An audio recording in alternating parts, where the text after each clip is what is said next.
Et vous savez, le message que je vais vous apporter aujourd'hui, c'est un message en fait qui nous ramène à la lumière. Seigneur Dieu Tout-Puissant, je remets entre tes mains ce service. Seigneur, utilise-moi comme ce simple canal qui va diffuser la parole que tu as pour ton peuple ce matin, dans le précieux nom de Jésus-Christ. Amen. Alors, le titre de mon message ce matin n'est tout autre que « Cadeau lumineux ».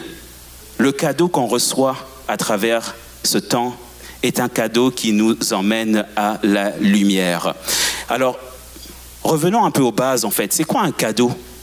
Si je vous dis c'est quoi un cadeau en fait c'est quoi ? C'est quelque chose qui est offert à quelqu'un pour lui témoigner qu'elle est importante pour nous. Pour témoigner à quelqu'un qu'on se soucie de cette personne-là. Pour faire plaisir à quelqu'un, n'est-ce pas ?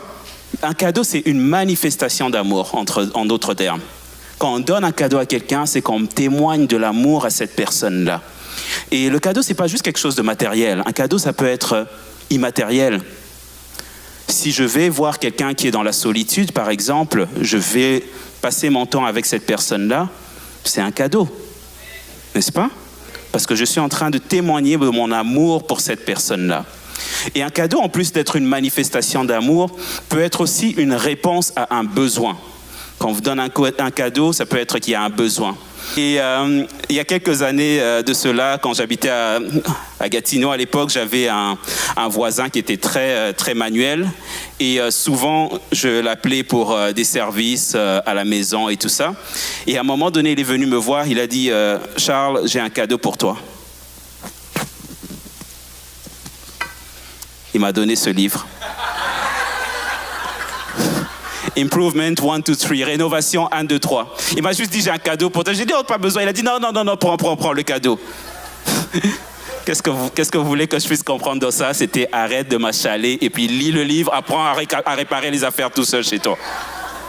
Vous savez, on est dans un contexte où cette période est supposée être une période de célébration, une période de joie, mais ce n'est pas le cas pour tout le monde. Vous savez, pour certaines personnes, cette période peut être une période qui peut peut-être être une période de tristesse parce qu'on se rend compte que notre famille n'est pas proche d'ici, on est seul durant cette période. Et quand on parle de cadeaux aussi, on est dans une période où les magasins sont bondés, les gens courent après les cadeaux.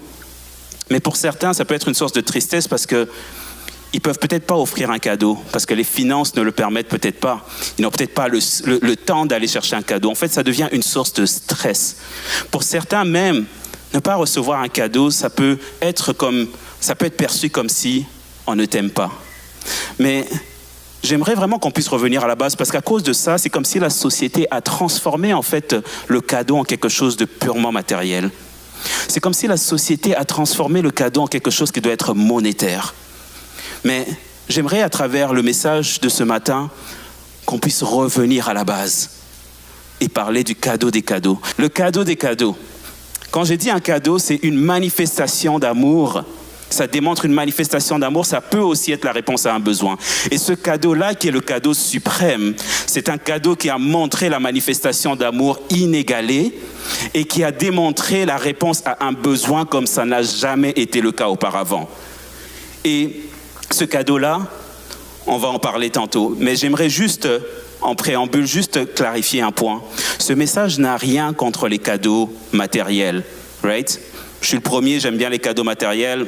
Ma belle-sœur, si tu m'écoutes, on est en ligne, n'hésite pas. C'est toujours les bienvenus, les chaussettes. Mais je vais vous parler de ce cadeau-là, en fait, qui est introuvable dans les magasins. Un cadeau dont tu n'as pas besoin d'attendre une période de l'année ou d'avoir un compte à un certain niveau pour te l'avoir. C'est un cadeau qui est offert à tous. J'aimerais qu'on puisse aller dans le verset clé de ce matin, qui se trouve dans Ésaïe 9 au verset 5. On va le lire ensemble, ok ? On va rendre ça interactif. On y va ? Car un enfant nous est né, un fils nous est donné. Et la domination reposera sur son épaule. On l'appellera admirable, conseiller, Dieu puissant, Père éternel, prince de la paix. Alors, quand on doit manifester l'amour, quand le cadeau manifeste l'amour, comment on peut savoir que ça manifeste l'amour ? C'est à travers, par exemple, la valeur du cadeau. Vous savez, si on regarde ce verset-là, on peut le tourner en disant « Un fils est né pour nous ». Un enfant est né pour nous, un fils a été donné pour nous. Et tu peux le mettre à ton propre nom. un enfant est né pour moi, Gaël. Un fils, oui. Là, les gens se retournent, ils ne veulent plus que je les regarde, tout le monde regarde de l'autre côté. Un enfant est né pour nous, un fils est donné pour nous. Il faut que vous compreniez en fait que c'est la manifestation absolue d'amour, de donner un fils. Vous imaginez un peu quel cadeau peut égaler de donner un fils. Jean 3,16, on le connaît peut-être tous, ou sinon on va le regarder. Car on va le relire ensemble, ok? Je veux, pendant qu'on le dise, on croit vraiment. Car Dieu a tant aimé le monde qu'il a donné son Fils unique, afin que quiconque croit en lui ne périsse point, mais qu'il ait la vie éternelle. Car Dieu a tant, ce mot à 4 lettres là, tant, explique tout. Il a tellement aimé, il t'a tellement aimé, ministre Madeleine.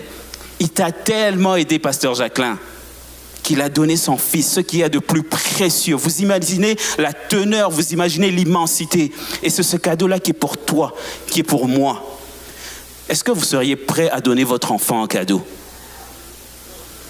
Non, hein? C'est sûr que moi, il y a des moments où, quand c'est un peu tannant, je mettrais bien dans une boîte et puis 2 pour 1 par la poste, cadeau, Black Friday. Je blague, Véronique, je blague. Elle ne va plus me laisser tout seul avec les enfants maintenant, là. Mais il faut qu'on comprenne ici que plus que la personne est importante à nos yeux, plus que le cadeau va avoir de la valeur. Et si Dieu nous donne un cadeau d'une telle valeur, c'est qu'on est tellement important à nos yeux, Jonadab. Okay? Je vais commencer à tout lister là maintenant les noms. Okay? Je vais le redire. Plus que tu es important à ses yeux, plus que Dieu te donne ce cadeau, Solange, d'une valeur inégalée. Et je veux que tu puisses te l'incorporer. Mon frère, Boanem, c'est bien ça? Boanem a donné sa vie à Christ cette semaine suite à la conférence Jeunes Adultes. J'aimerais qu'on puisse lui donner une... Ça me fait plaisir de te voir. Mais j'aimerais te dire, Boanem, Dieu t'a tellement aimé qu'il a donné son Fils pour toi. Donc on voit qu'il y a une corrélation. Les cadeaux, par exemple, qu'on va donner pour les personnes proches, pour notre époux, par exemple, le cadeau que je vais donner à Véronique ne va pas être peut-être le même cadeau que je vais donner à la tante que je vois une fois par année, le 25 décembre, au souper de Noël, qui passe sa vie à me raconter les mauvais choix de vie que j'ai faits. Je vais peut-être donner à mon épouse une belle sacoche, et à la tante, je vais peut-être donner un livre qui dit comment apprendre à se mêler de ses propres affaires.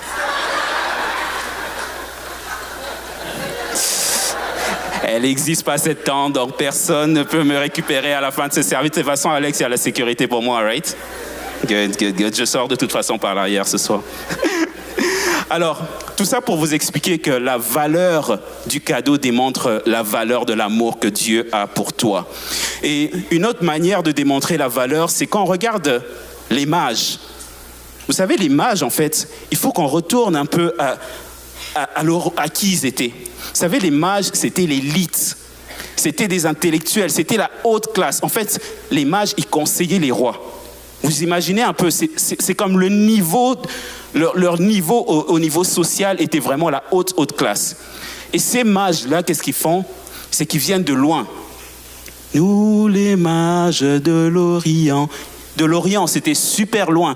Qu'est-ce qu'ils font? C'est qu'ils décident de venir. Et croyez-moi, s'ils décident de venir des personnes aussi importantes, des sommités, c'est pas pour voir un bébé inconnu.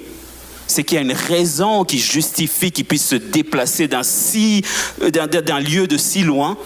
Et non seulement ils se déplacent, mais ils viennent l'adorer. Ouf! Vous imaginez? Ils viennent adorer ce cadeau qui t'est donné à toi et à moi. Les mages. Matthieu 2, au verset 11, nous explique, ils entrèrent dans la maison, virent le petit enfant avec Marie, sa mère, se prosternèrent et l'adorèrent. Ils ouvrirent ensuite leur trésor et lui offrirent en présent de l'or, de l'encens et de la myrrhe. Vous imaginez la teneur des cadeaux qu'ils apportent parce qu'ils comprennent la valeur de cet enfant. Et la valeur de cet enfant est la valeur du cadeau qui t'est donné à toi, Yves. C'est Yves, hein? Oui, je suis en train de tester là si je connais les noms. Si on me dit non, je vais retourner à mon... Pasteur Eugénie, tu vas me ressortir la liste des membres. Non. Alors, il faut qu'on puisse comprendre que les cadeaux, l'or, l'encens, la myrrhe, sont tellement d'une grande valeur que ça démontre qu'on donne ça à quelqu'un qui a une valeur inestimée. Et c'est ce cet enfant qui nous est donné ce matin. Ça ne dit pas qu'un fils a été donné pour une élite particulière. Ça ne dit pas que le fils, dans le verset, on l'a vu, ça ne dit pas que le fils a été donné pour ceux qui sont proches de la perfection. Ça ne dit pas que le Fils a été donné pour ceux qui ne se sont pas mis en colère depuis 2016. Non, ça dit qu'il a été donné pour nous. Il a été donné pour moi. Il a été donné pour toi. Donc, il faut que tu puisses prendre conscience. Il faut qu'on puisse prendre conscience, parce que je parle à moi aussi, que Dieu nous aime dans notre état actuel. Peu importe dans quel état tu es venu ce matin, Dieu t'aime et il te donne ce cadeau. Peu importe ce que tu as pu faire sur la route, tu as brûlé un feu rouge, fais-le pas la prochaine fois, mais Dieu t'aime pareil. Je te regarde pas, toi maman, tu n'as pas brûlé de feu rouge, non? Mais c'est pour nous expliquer qu'on n'a pas besoin d'atteindre un certain niveau. On n'a pas besoin d'être financièrement au point pour que Dieu nous aime. Dieu nous aime tel qu'on est et il faut qu'on puisse se l'accaparer. Il faut qu'on puisse faire de cela ce qui nous définit. Parce que, vous savez, le monde, on côtoie des hommes et les hommes, on est fait de chair, on n'est pas parfait. Mais malheureusement, à côtoyer les hommes, ça impacte en fait le niveau, comment on perçoit l'amour qu'on a. C'est comme si maintenant, les hommes nous montrent que je suis aimé, mais je serai aimé seulement jusqu'à ce que mon statut social change, mais c'est pas de cette manière-là que Dieu t'aime, ma sœur. Dieu t'aime tel que tu es. Dieu t'aime tel que tu es, peu importe comment tu t'habilles, peu importe. Et c'est ça que j'aime avec cette église, c'est qu'on accueille les gens comme ils sont. Amen. Deuxième manière de manifester l'amour. Donc, on a parlé du cadeau de grande valeur. C'est aussi à travers cette intervention. Dieu est intervenu pour nous secourir. Ésaïe 9 au verset 1 nous dit: le peuple qui marchait dans les ténèbres voit une grande lumière. Sur ceux qui habitaient le pays de l'ombre de la mort, une lumière resplendit. Resplendit, ça veut dire brille tout d'un coup. Et ça veut dire quoi les ténèbres en fait? Les ténèbres, c'est la noirceur totale. Noir, noir, noir. Et concrètement, qu'est-ce que ça veut? Comment on peut associer les ténèbres dans la vie? C'est une vie où le péché exerce son emprise. C'est une vie de souffrance constante. C'est une vie où il y a de l'échec. Dans tout ce qu'on fait, on échoue. C'est une vie où il y a de la peur. Tout te fait peur. T'entends? T'as peur. Tu vois quelqu'un passer, t'as peur. Et c'est une vie en fait où il y a la dépression, où il y a le désespoir. Et Dieu intervient pour te sortir de cette vie-là. Peu importe ce que ça signifie dans ta vie, je ne connais pas les vies de chacun, j'aimerais qu'on puisse comprendre que Dieu est intervenu pour nous sortir de là. Dieu ne se réjouit pas à nous voir souffrir, loin de là. Il intervient en envoyant la lumière pour qu'on sorte de cette obscurité-là. Pour ceux qui connaissent la parabole du bon samaritain, c'est un peu comme si vous et moi sommes comme cette personne qui s'est fait tabasser par les brigands. La vie a envoyé plein de choses sur toi. La vie a envoyé l'échec. La vie a envoyé les relations qui ne marchent pas. La vie a envoyé plusieurs circonstances négatives. Et tu as vu les gens passer. Les gens que tu pensais être proches de toi qui sont passés, qui t'ont laissé à terre. Mais Dieu arrive et lui te secourt comme ce bon samaritain. Il pense tes blessures. Et non seulement il pense tes blessures, il te donne où t'abriter. Et il te donne même de quoi subvenir dans le futur. Et j'aimerais qu'on ait toute cette image-là de cette intervention divine. Et on intervient par preuve d'amour. Si Dieu est intervenu, c'est parce qu'il t'aime, Marie. Si Dieu est intervenu, c'est parce qu'il t'aime, Jimens. Si Dieu est intervenu, c'est parce qu'il t'aime, Jonadab ou... Non, là je commence à dire les mêmes noms. Ok, I stop that, j'arrête ça. Non, Josias.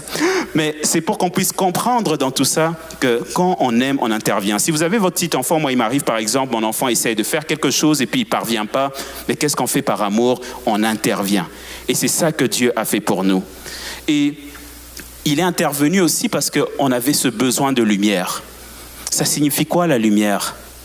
On a parlé des ténèbres qui sont la noirceur totale, une vie où le péché exerce son emprise.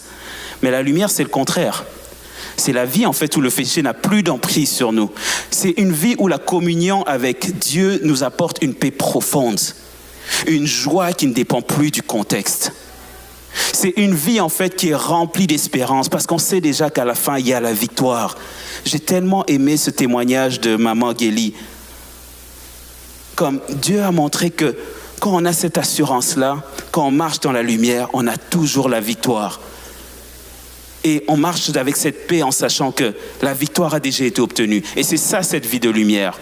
Vous savez, les mages ont reconnu qu'il y avait cette lumière-là. Ils ont reconnu en fait que ce cadeau était un cadeau de lumière. La parole nous dit qu'ils ont vu l'étoile brillante. Dans Matthieu 2, verset 2, si on l'a à l'arrière, ça dit, ils demandaient où est le roi des Juifs qui vient de naître. Nous avons vu se lever son étoile et nous sommes venus lui rendre hommage. Plus tard dans le verset, dans le même chapitre, ça parle de l'étoile brillante. Vous voyez, Jésus est cette lumière-là. C'est cette étoile et les mages l'ont vue et ça a déclenché leur déplacement. Ils n'ont pas regardé que c'était très très loin ou quoi que ce soit, non. Ils se sont déplacés pour aller chercher cette lumière-là. Est-ce que ce matin, on peut être comme les mages? On peut être prêt à vouloir courir vers cette lumière-là parce qu'on en a besoin, parce qu'on réalise qu'on en a besoin? Peu importe à quel point que c'est lointain, je suis prêt à courir pour aller rencontrer Christ. Je suis prêt à courir pour aller obtenir ce cadeau de Christ. Peu importe la distance, ça ne me dérange point. Je vais courir et parce que je sais que j'ai besoin de cette lumière. Amen. Pourquoi on a besoin de la lumière? Parce que la lumière, en fait, nous permet de fonctionner. C'est tout simple que ça. La lumière de Christ nous permet de fonctionner. Il n'y a rien qui ne peut être fait sans lumière. En fait, la seule fois qu'on n'a pas besoin de lumière, ça ne nous dérange pas d'être dans l'obscurité totale, c'est quand on dort. Mais est-ce que quand on dort, on fonctionne? Oui, on respire. Mais non, on a besoin, pour fonctionner, on a besoin de la lumière. Et c'est recommandé de dormir, ok? J'aimerais juste clarifier ce point-là, mais c'est juste pour vous expliquer que dès qu'on a besoin de fonctionner, et qu'est-ce que fonctionner signifie pour ta vie? Mais peut-être que pour toi, ça signifie d'être excellent au niveau de ton travail, au niveau de ton ministère, de marcher, d'être en santé constamment. Mais tu as besoin d'être dans la lumière. Quand tu es dans le noir, tu n'es pas capable de fonctionner. Quand tu es dans la lumière, tu commences à marcher avec confiance parce que tu sais où tu vas. Si on me bande les yeux et que je ne vois plus rien, je ne veux plus marcher avec la même confiance parce que je risque de tomber. N'est-ce pas? Et c'est de la même manière. Quand j'ai cette lumière-là, je n'ai pas peur en fait de l'obscurité. Je n'ai plus peur du noir parce que je sais que la lumière, on ne peut pas l'empêcher de luire. Je sais que peu importe dans quelles circonstances je suis, s'il y a ma lumière, elle va éclairer les ténèbres. Je sais que peu importe dans quel problème je me retrouve, mais je sais que ma lumière va être en train d'éclairer. Et c'est ça qu'il faut qu'on puisse comprendre là. On a besoin de cette lumière. Et Jean 8, verset 12, nous dit clairement, Jésus leur parla de nouveau et dit, « Je suis la lumière du monde. Celui qui me suit ne marchera pas dans les ténèbres, mais il aura la lumière de la vie. » Je vais le redire une deuxième fois. Jésus leur parla de nouveau et dit, « Je suis la lumière du monde. » Jésus est quoi? La lumière du monde. Ok. Celui qui me suit ne marchera pas. Où ça? Ah, donc ça veut dire que si les ténèbres, on a dit que c'était cette vie où la dépression, où le désespoir, où le péché a son emprise sur nous, ça veut dire que quand on est dans la lumière, quand on marche avec Jésus, on ne se retrouve plus dans cette vie-là où le péché a son emprise sur nous, n'est-ce pas? Mais il aura la lumière de la vie. Est-ce que vous comprenez? Et c'est ce cadeau-là, c'est pour ça que j'ai dit cadeau lumineux. C'est ce cadeau qui t'est offert à toi, à moi. Encore une fois, je ne connais pas ta vie personnelle. Mais ce que je sais, c'est qu'on a tous besoin de ce cadeau-là. Ce cadeau qui va venir faire briller. Ce cadeau, imaginez un peu si on éteignait toutes les lumières ici, blackout total. Qu'est-ce qui arriverait à votre avis? Quel serait le réflexe des gens? Ah, merci Madame Lulu. Chercher de la lumière. On va toutes sortir nos cellulaires parce qu'on se rend compte qu'on ne peut pas rester dans l'obscurité. Vous voyez, notre nature même, elle-même, on ne va pas attendre que Pasteur Vanessa monte et dise « tout le monde allume la lumière ». Non, on va le faire par réflexe. Et c'est de la même manière, ça doit être un réflexe de chercher cette lumière de Jésus.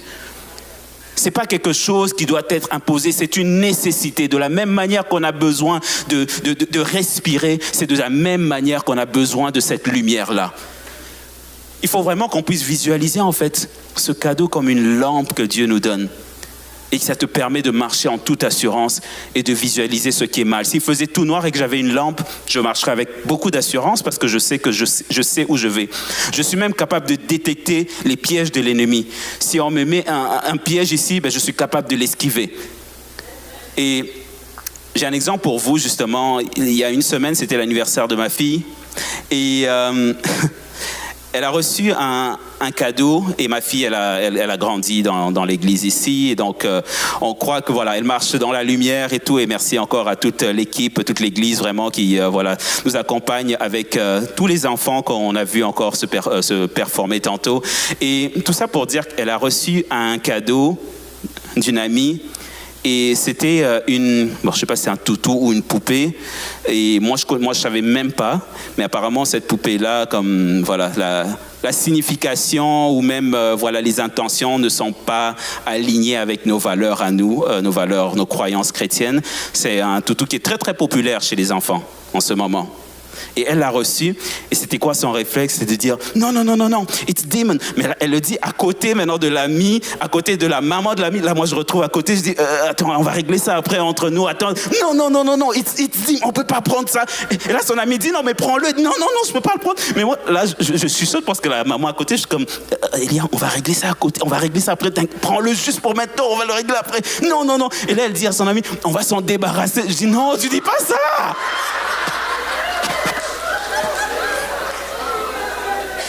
On va s'en débarrasser. Vous savez, mais c'est là que la parole nous dit d'être comme les enfants. Il n'y a pas de blanc, de noir. Quand on est capable de détecter ce qui n'est pas conforme à la lumière, on le rejette. Et c'est ça, c'est de cette manière-là qu'on doit être. Et tout ça pour finir avec cette petite histoire, en fait. Après, l'ami est parti. Finalement, on a réussi, après 6 tentatives, à dire à notre fille, calme-toi, juste prends-le pour l'instant. Au pire, donne-le-moi, je le tiens sur ma main. Et avant de dormir, elle me dit, il est où? Oh, les enfants. Elle me dit, il est où? Et là, je dis, il est encore là et tout. Et elle me dit, pourquoi? Je dis, bon, ok, je vais le mettre dans le garage. Non, pas dans le garage, il doit être dehors. Je dis, oh, il fait moins 24 en ce moment. Mais qu'est-ce que papa a fait? Mais papa est sorti, et puis dans le froid, et puis papa est... Mais tout ça pour dire, en fait, qu'on est capable, quand on marche dans la lumière, d'identifier les zones d'obscurité. Ce cadeau-là, en fait, quand tu le reçois, c'est ça qui te permet. Vous savez, le monde d'aujourd'hui fait en sorte que beaucoup de choses qui peuvent paraître bien, en fait, mais en réalité, elles ne sont pas bien. Mais pour identifier qu'une chose n'est pas bien, tu dois être capable d'être dans la lumière pour la voir. Si on est tous dans le noir, moi, je ne veux pas savoir qu'il y a des marches ici et puis je vais tomber. C'est pour ça que ce cadeau-là qu'on reçoit, c'est un cadeau qui répond à un besoin. J'ai tantôt parlé sur le temps de la blague avec les chaussettes, avec le livre de Home Improvement 1, 2, 3, rénovation 1, 2, 3, devrais-je dire. Mais le but est vraiment qu'on puisse comprendre qu'on a un besoin, une nécessité. De la même manière dont on respire, on a besoin d'être dans la lumière. Parce qu'il fait peut-être noir dans le monde, mais ce que j'aimerais te dire, c'est qu'à travers ce cadeau-là, ta lumière va briller dans le monde. La parole nous dit qu'on est la lumière du monde. Ta lumière va briller dans le monde, peu importe le monde auquel tu t'exposes. Et vous savez, comme je dis, cette lumière, elle va toujours triompher. Peu importe comment qu'on essaye de l'embourber, qu'on essaye de la cacher, la lumière va toujours triompher. Peu importe comment qu'on éteint les lumières, si moi j'ai une lampe de poche qui allume, on va toujours voir ma lumière. Le roi Hérode a essayé de faire éliminer l'enfant. Mais Dieu a parlé et l'enfant a pu être emmené en Égypte. Donc il faut qu'on puisse comprendre qu'on n'éteint pas la lumière, elle triomphe toujours. On est dans un monde où peu importe comment on va essayer peut-être de mettre les chrétiens sur la sourdine ou quoi que ce soit, mais au contraire, le réveil est encore plus d'actualité. Et c'est dans ce monde qu'on marche, mais ça prend qu'on puisse marcher dans cette lumière-là, qu'on puisse s'accaparer, qu'on ait cette lumière et que rien ne va nous arrêter. Et vous savez, la lumière, elle apporte aussi l'espoir. J'ai une anecdote, quand j'étais dans mon pays, il y a plusieurs années de cela, on a perdu l'électricité pendant à peu près 30 jours presque. Et je vois les têtes, 30 jours sans électricité. Et quand il fait noir en Afrique, il fait noir. C'est pas comme ici, tu as le petit poteau que tu vois qui t'éclaire, il fait noir. Et on s'est retrouvés en fait pendant 30 jours, on s'est habitués, on vivait comme ça et tout, et puis avec ce que ça prend. Mais à un moment donné, on nous a annoncé que l'électricité allait revenir dans 3 ou 4 jours, et notre perspective a changé complètement. Est-ce que l'électricité était revenue sur le coup? Non. Mais juste de savoir que la lumière revenait nous a permis de changer notre perspective. Là où on se retrouvait à parfois se plaindre parce qu'on dormait dans la chaleur, parce que les moustiques, mais on s'est dit, tu sais quoi, ce n'est qu'une question de temps parce que dans quelques jours, l'air climatisé sera là. Là où on se retrouvait par exemple, et quand tu avais faim à une certaine heure, tu savais que tu ne pouvais pas chauffer la nourriture, mais on se disait, ça ne nous dérange plus de manger la nourriture froide. Apportez-nous la nourriture froide, on va la manger parce qu'on sait que ce n'est qu'une question de temps. Et ça change en fait la perspective. Et quand l'électricité est revenue, croyez-moi, quand vous n'avez pas regardé la télé pendant 30 jours et que vous regardez la télé, vous la regardez comme si vous avez vu une soucoupe volante là. Vous savez, quand vous commencez à regarder des programmes que vous n'auriez jamais regardés en temps normal, le cycle de vie de reproduction des libellules, et vous regardez pendant 30 minutes, mais tellement que vous êtes émerveillé. Mais c'est ce que la lumière apporte. La lumière t'apporte en fait cette joie de te dire, tu sais quoi, je suis tellement dans la joie que ça change complètement ma perspective. C'est un peu comme, pour ceux qui aiment le sport comme moi, ok, je te regarde mon frère Jotsadak, c'est comme si une équipe est en train de perdre un match et puis d'un coup ils voient que leur joueur élite est allé s'échauffer. Ils ont vu que la superstar qui est capable de faire basculer le match est allé s'échauffer.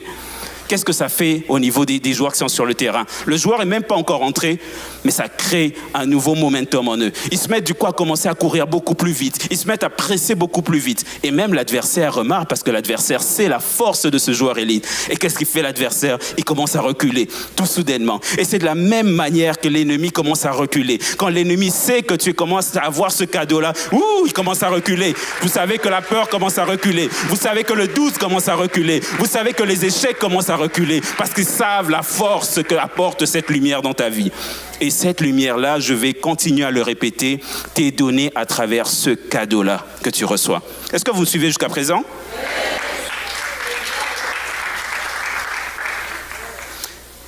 Ça ne veut pas dire que la vie devient parfaite. Mais ce que je peux vous dire, c'est que cet espoir change complètement le comportement, change complètement la perception que vous avez de la vie, que nous avons de la vie. Vous savez, une des expressions qui est très souvent utilisée pour symboliser l'espoir, vous avez certainement déjà entendu ça, c'est la lumière au bout du tunnel. Mais quand vous y pensez, là, cette expression, elle symbolise l'espoir. Ça veut dire que la lumière est celle qui apporte l'espoir. Et qui est la lumière selon vous? Exactement. Donc cette expression qui est utilisée dans le monde, en fait, elle n'est pas anodine. Le tunnel peut ressembler à quelque chose de sombre, quelque chose de long ou quoi que ce soit. Et pour ceux qui prennent les tunnels, il n'y en a pas trop à Ottawa, mais je sais par exemple qu'à Montréal, si vous avez plein de tunnels ou quoi que ce soit, vous ne savez même pas au début quand est-ce que ça s'arrête. Il y a certains de ces tunnels-là, je vais taire les noms, vous avez l'impression qu'avec les constructions, en plus, c'est encore plus long, vous ne savez pas quand est-ce que vous allez arriver.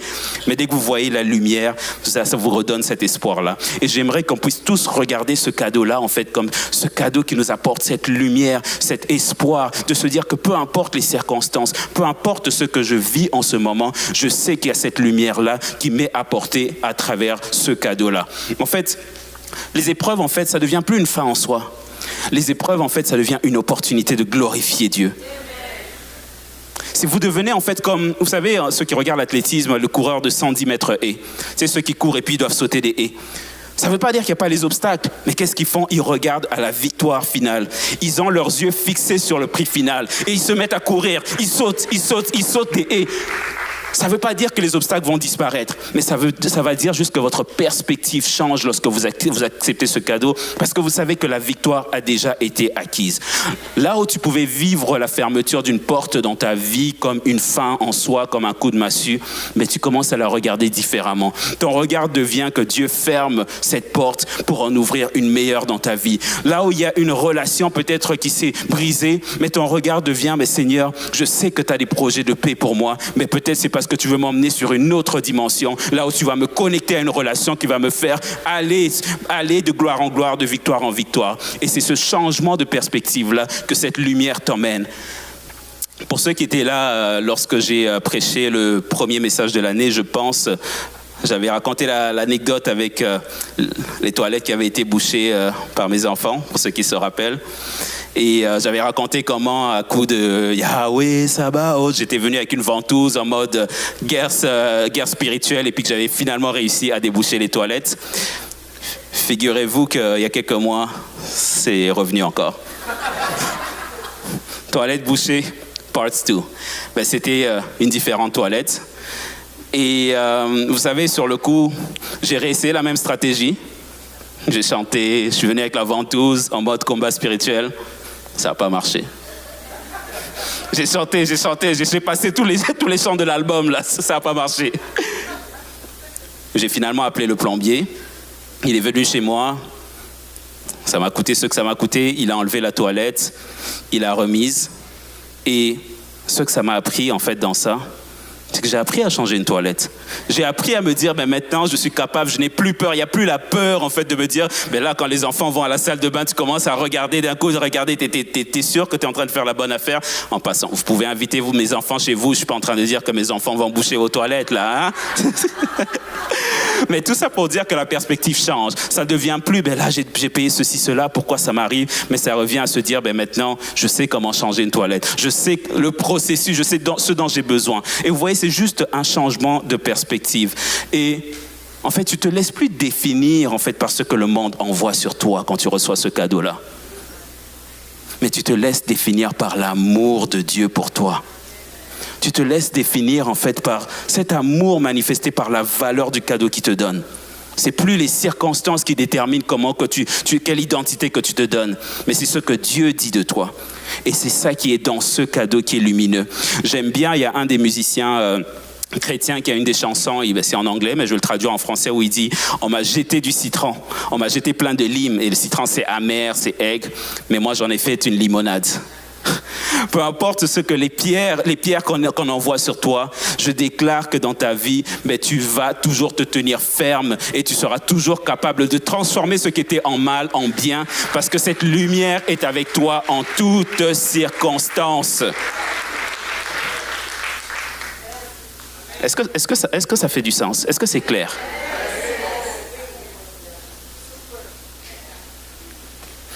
Ça me fait plaisir d'entendre ça de toi, ministre Madeleine. Vous êtes les sommités, vous êtes les colonnes de cette église, donc pour nous, c'est toujours important de souligner tout cela. Merci beaucoup pour ce que vous faites pour nous. Merci.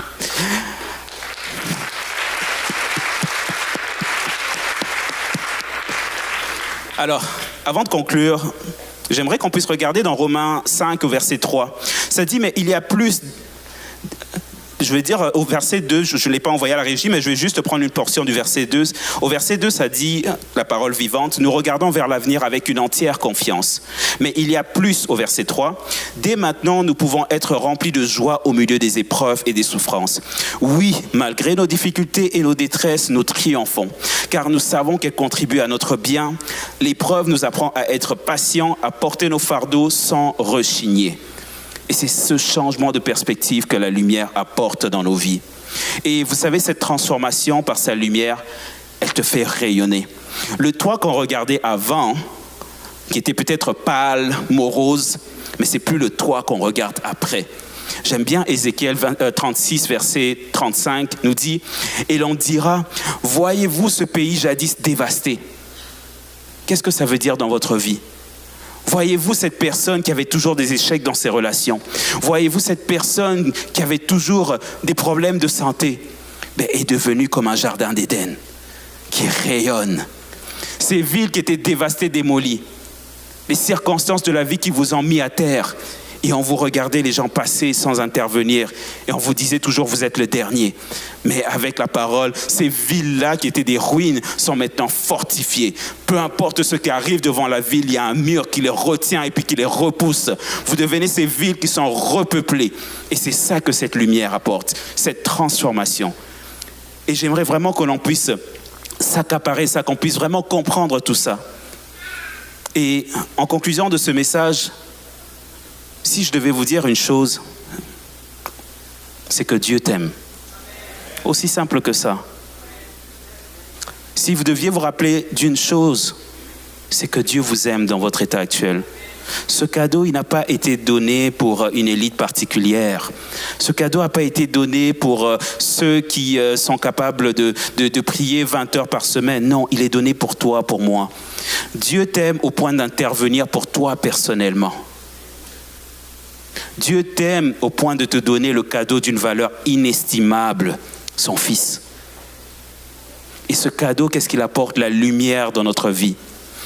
Et on sait qu'on a besoin de cette lumière-là. C'est une nécessité.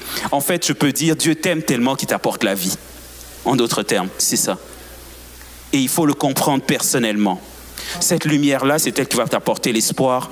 Cette lumière qui va te permettre de marcher, de transformer ta perspective, de ne plus voir les circonstances qui te faisaient tomber auparavant comme des fins en soi, mais comme des opportunités de glorifier Dieu, car on sait qu'on a la victoire, peu importe les circonstances. De la façon dont, vous savez, quand on reçoit un cadeau, on l'utilise. Okay? Si on reçoit un cadeau, c'est pas pour qu'il soit juste parqué quelque part. Et ce cadeau, alors que tu le reçois, j'aimerais que tu puisses te dire, comment je peux me rappeler dans mon quotidien de la valeur de ce cadeau-là? Si pour toi, ça va être de te faire un petit cadeau en carton ou quoi que ce soit, vas-y, si c'est cette manière-là que tu vas te rappeler de ce cadeau. Parce que ce message, c'est vraiment pour te dire, Dieu t'aime, il te donne ce cadeau-là dans ton état actuel, mais ce cadeau-là, tu dois te l'accaparer. Tu dois en faire quelque chose que tu utilises plus que toute autre chose dans ton quotidien. Parce que c'est un cadeau qui transforme ta perspective. Et la bonne nouvelle, c'est que ce cadeau-là, tu n'as pas besoin d'attendre le 25 décembre pour l'avoir. La bonne nouvelle, c'est que ce cadeau-là, en fait, il a été donné il y a plus de 2000 ans. Et c'est un cadeau, quand tu le reçois, vous savez, habituellement, quand on reçoit un cadeau, c'est pour nous. Mais ce cadeau-là, quand tu le reçois, tu as l'obligation de le donner aussi à quelqu'un d'autre. Et je ne pourrais conclure ce message sans dire que tu n'as pas besoin, encore une fois, d'avoir un statut particulier, mais juste un cœur disposé à accueillir ce cadeau-là. Aussi simple que ça. Un cœur qui reconnaît la nécessité d'un sauveur qui nous sort de l'obscurité et qui nous fait marcher dans sa lumière pour l'éternité. C'est tout ce dont tu as besoin. Et ce matin, Dieu te tend la main et te dit, voici mon cadeau. Es-tu prêt à le prendre? Es-tu prêt à prendre ce cadeau-là?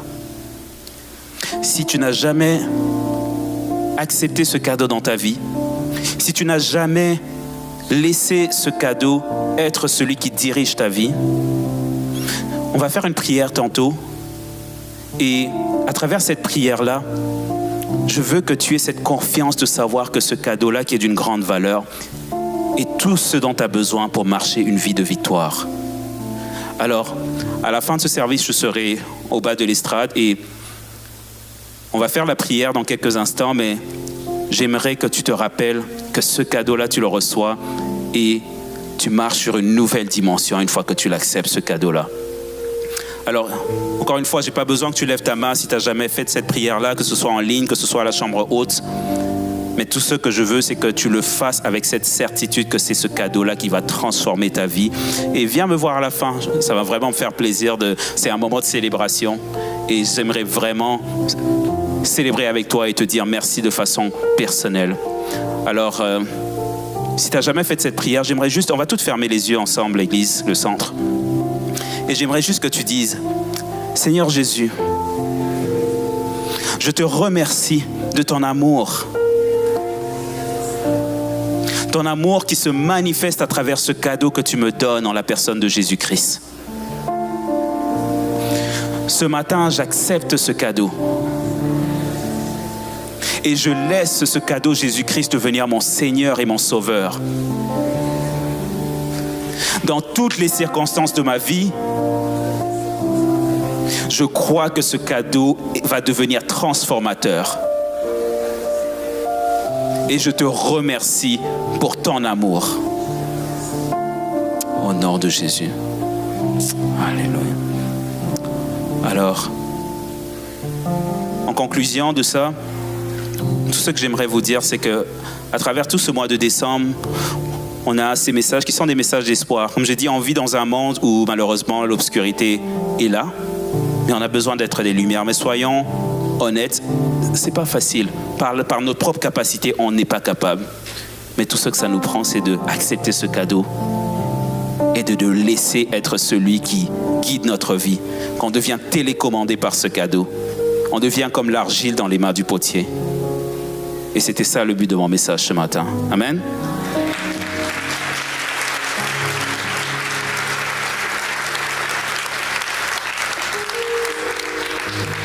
Merci beaucoup, Charles. Noël ce matin. Non, mais joke à part, c'est un moment qui était sacré. Si tu as accepté Jésus dans ton cœur ce matin, c'est ton éternité qui est en jeu.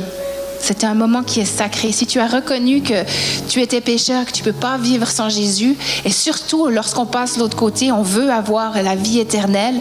Ce matin, si tu as fait cette prière, eh bien, ton nom est écrit dans le livre de vie.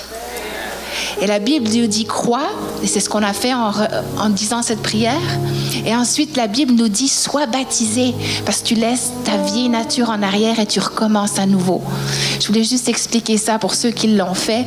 Pour la première fois, venez nous voir, on veut célébrer avec vous et puis on veut aussi vous donner de l'information ou répondre à vos questions.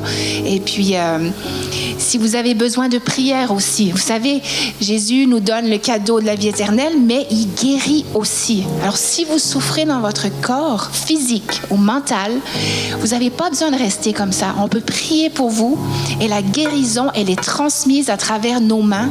Jésus nous l'a dit, allez, guérissez les malades. Donc, si c'est ta première fois, tu trouves ça très bizarre, essaye-le. Jésus guérit. Tu viens en avant, on prie pour toi et tu crois par la foi qu'il peut te guérir. Moi, j'y crois, je crois avec toi. Et tu retournes et tu proclames ta guérison. Et il y a beaucoup de témoignages de gens qui ont été guéris. Repars pas d'ici avec des douleurs ou des situations médicales. C'est bon? On a aussi toute une équipe qui pourra s'avancer et prier avec vous. Alors, j'aimerais remettre aussi votre retour et votre semaine dans les mains de Dieu. Et Seigneur, je te remercie pour ce service. Je te remercie pour chaque personne qui est ici. Je te remercie pour les cœurs qui ont été touchés, les vies qui se sont données à toi. Je te remercie aussi pour les miracles et les guérisons que tu vas faire tout à l'heure et que chaque personne puisse retourner à la maison sain et sauf, que tu les gardes dans le nom de Jésus. Amen. Alors, bonne semaine à tous et on se revoit dimanche prochain pour la suite de Noël en blanc. Merci.